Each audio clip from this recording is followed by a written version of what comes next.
د نیوز پری چینل لیدونکو ستړي مشئ پام وکړئ څو مهمو خبرونو ته.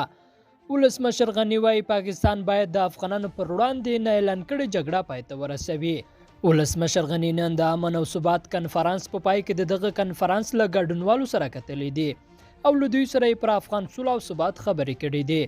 نوموړي ټینګار کړی چې پاکستان باید د افغانانو پر وړاندې خپل نه اعلان کړې جګړه پای ته ورسوي او ژر تر ژره د سولې په برخه کې رښتینې همکاري وکړي. د په خبره پاکستان ته پکار ده چې ولسواک او خپلواک افغانستان ته درناوی ولري او اوسني وضعیت ته د پای ټکی کېږدي. ولسمشر غني دا هم ویل چې د فرضي کرښې دواړو غاړو ته د پراتو افغانانو ترمنځ باید سوداګریزې اړیکې پراخې شي او په خبره یې افغان حکومت په دې برخه کې بشپړې همکارۍ ته تیار دی څو دواړو لورو ته پراته ولسونه په خپلو کې له اسانه لارو تګ راتګ او راکړه ورکړه ولري. بلخوا امرالله صالح وایي تحمیلي سوله موږ ته د منلو نه ده. د ولسمشر لومړي مرستیال امرالله صالح نن په کابل کې د مارشال فهیم اوم تلین کې د خبرو پر مهال ویل چې له زلمي خلیلزاد سره افغان حکومت د ورځې پرلهپسې خبره لرلې دي او په خبره یې امریکا هڅه کوي پر افغان حکومت د یوې تحمیلي سولې لپاره فشارونه ډیر کړي.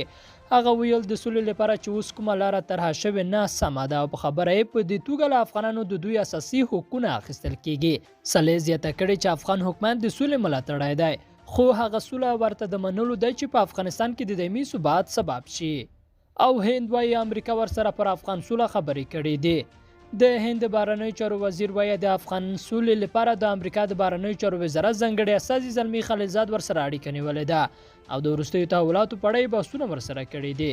د جی شینکر په وینا خلیلزاد ورسره تر ډیره پر افغان سوله او په دې برخه کې پر وروستیو مسایلو پرمختګونو بحث کړی دی. شینکر په دې تړاو تر دې ډیر معلومات نه دي ورکړي.